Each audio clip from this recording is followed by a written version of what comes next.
नमस्कार, आज की बात में आपका स्वागत है। आज बिहार में बड़ा राजनीतिक उलटफेर। प्रशांत किशोर ने बीजेपी को बीजेपी के गढ़ में हरा दिया। बांकीपुर विधानसभा सीट के बाई इलेक्शन में प्रशांत किशोर ने बड़े मार्जिन से जीत दर्ज की। पिछले साल हुए विधानसभा चुनाव में प्रशांत किशोर की पार्टी का खाता नहीं खुला था, लेकिन आज नितिन नवीन के इस्तीफे से खाली हुई सीट प्रशांत किशोर ने बीजेपी से बड़े आराम से जीत ली। बीजेपी को झटका मध्य प्रदेश में भी लगा। दतिया सीट भी बीजेपी बाई इलेक्शन में हार गई। हालांकि गुजरात की मांजलपुर सीट पर बीजेपी ने धमाकेदार जीत दर्ज की, लेकिन बिहार में सम्राट चौधरी और मध्य प्रदेश में मोहन यादव इस बार के चुनावी इम्तिहान में फेल हो गए। बिहार की हार इसलिए बड़ी है क्योंकि बिहार में बीजेपी का मुख्यमंत्री बनने के बाद यह पहला इलेक्शन था। बीजेपी अध्यक्ष की सीट थी। 30 साल से बांकीपुर बीजेपी के कब्जे में थी। सम्राट चौधरी खुद कैंपेन की कमान संभाले हुए थे। इसके बाद भी प्रशांत किशोर ने भारी जीत हासिल की। बांकीपुर में ऐसा क्या हुआ जो फैसला बीजेपी के खिलाफ चला गया? क्या बाई इलेक्शन का नतीजा बिहार में बदलते राजनीतिक समीकरण का संकेत माना जाएगा?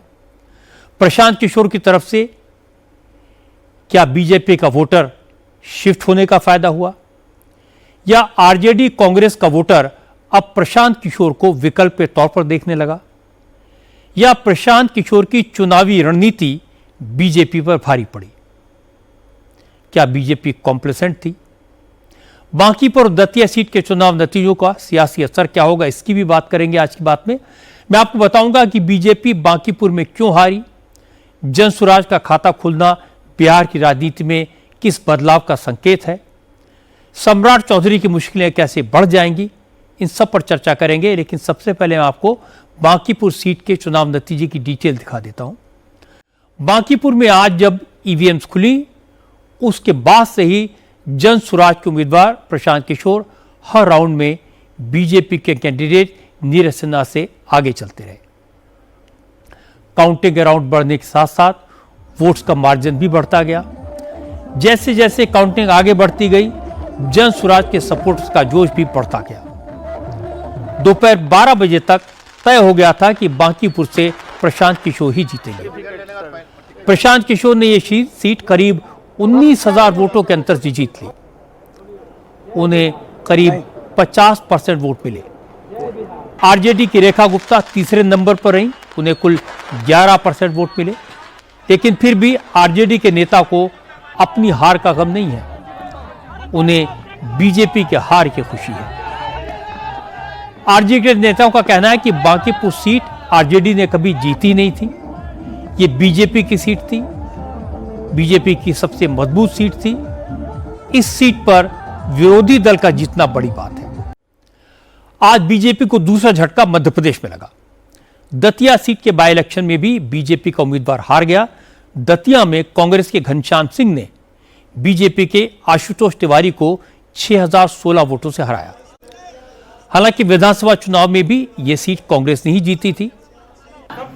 कांग्रेस के राजेंद्र भारती ने नरोत्तम मिश्रा को करीब 7,500 से ज्यादा वोटों के अंतर से हराया था। लेकिन एक पुराने केस में राजेंद्र भारती को कोर्ट ने 3 साल की सजा सुना दी, इसलिए उनकी मेंबरशिप चली गई। बाई इलेक्शन हुआ। नोट करने वाली बात है कि नरोत्तम मिश्रा का घर दतिया के जिस वार्ड में है, उस वार्ड में भी कांग्रेस के उम्मीदवार घनश्याम सिंह को बीजेपी के उम्मीदवार आशुतोष तिवारी से 27 वोट ज्यादा मिले। अब कर्नाटक की बात करते हैं। आज मुख्यमंत्री डीके शिव कुमार ने सरकार बनाने के 60 दिन बाद मंत्रिमंडल का विस्तार किया, लेकिन शपथ ग्रहण समारोह से पहले ही कांग्रेस के विधायकों ने बगावती तेवर दिखा दिए। पूर्व मुख्यमंत्री सिद्धरमैया भी शपथ ग्रहण समारोह में नहीं पहुंचे। डीके शिव कुमार ने कांग्रेस हाईकमान के साथ विचार विमर्श करके मंत्रियों के नाम फाइनल किए थे। पहली बार ऐसा हुआ जब शपथ लेने वाले विधायकों की लिस्ट राजभवन के बजाय कांग्रेस के दफ्तर से जारी हुई। पहले 20 विधायकों को शपथ दिलाई जानी थी, लेकिन शाम को 19 मंत्रियों ने शपथ ली। आखिरी वक्त में गायत्री शांति गौड़ा का नाम कट गया। पंजाब कांग्रेस के प्रभारी भूपेश बघेल आजकल पंजाब में कांग्रेस के सभी गुटों को एक साथ लाने के लिए जी तोड़ कोशिश कर रहे हैं, लेकिन क्या करें, वो जहां जाते हैं चन्नी के सपोर्टर नारेबाजी करके माहौल बिगाड़ देते हैं, करे कराए पर पानी फेर देते हैं। आज भूपेश बघेल मुक्तसर में थे।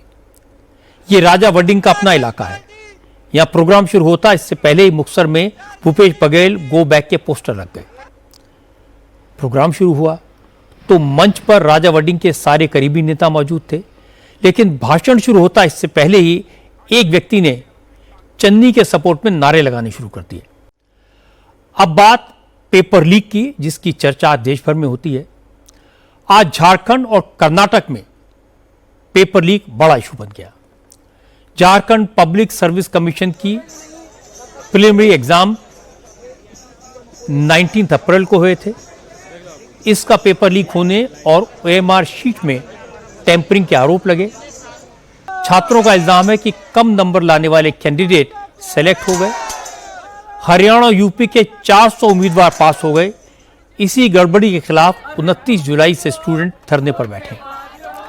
उनकी मांग है कि पेपर को रद्द किया जाए। कर्नाटक में वेटरनरी ऑफिसर की भर्ती में गड़बड़ी का आरोप लगा है। कर्नाटक लोक सेवा आयोग ने 17 जुलाई को वेटरनरी अफसर के 400 पदों के लिए सक्सेसफुल कैंडिडेट्स की लिस्ट निकाली, लेकिन जिन लोगों ने यह एग्जाम दिया था उनमें से कुछ लोगों ने सबूतों के साथ दावा किया कि भर्ती पैसा लेकर की गई। ओएमआर शीट को बदला गया। यह मामला हाईकोर्ट में गया। सबूत देखने के बाद हाईकोर्ट ने भी कहा यह दिन दहाड़े धोखाधड़ी का केस है। सरकार ने भी भर्ती के पूरे प्रोसेस पर रोक लगा दी। मामले की जांच सीआईडी को सौंप दी। अब यूपी की बात करते हैं। आज समाजवादी पार्टी के नेता रामगोपाल यादव ने कहा कि राम मंदिर के चढ़ावे में चोरी के खिलाफ विपक्ष ने जिस तरह का प्रोटेस्ट किया वो गलत था। पप्पू यादव ने जिस तरह भगवा वस्त्र पहनकर चढ़ावे में चोरी का नाटक किया उसे ठीक नहीं कहा जा सकता। रामगोपाल यादव ने साफ साफ कहा कि वो कांग्रेस या दूसरी पार्टियों की बात नहीं कर सकते, लेकिन उन्हें लगता है कि पप्पू यादव ने जो किया वो साधु संतों का अपमान है, क्योंकि चढ़ावे में चोरी से साधु संतों का क्या लेना देना। आजकल मुंबई के सिद्धिविनायक मंदिर में भी चढ़ावे में चोरी की चर्चा हो रही है। राज ठाकरे ने मंदिर ट्रस्ट को एक चिट्ठी लिखकर सिद्धिविनायक मंदिर के चढ़ावा चोरी में इल्जाम लगाया था। उद्धव ठाकरे की पार्टी ने भी इसे इशू बनाया, लेकिन आज सिद्धिविनायक ट्रस्ट ने राज ठाकरे को करारा जवाब दिया। ट्रस्ट ने कहा कि चढ़ावा चोरी हुई है, लेकिन इसमें उद्धव ठाकरे की पार्टी शिवसेना यूबीटी के कार्यकर्ताओं का हाथ है। ट्रस्ट के अध्यक्ष सदा सरवणकर ने कहा कि 21 मार्च को पहली बार चोरी पकड़ी गई। सीसीटीवी फुटेज के जरिए 8 लोगों को चोरी करते हुए पकड़ा गया। उनकी गिरफ्तारी हुई, जेल भेजा गया, और जो लोग पकड़े गए उनमें से ज्यादातर उद्धव ठाकरे की पार्टी से जुड़े हैं। लेकिन आज काशी से अच्छी खबर आई।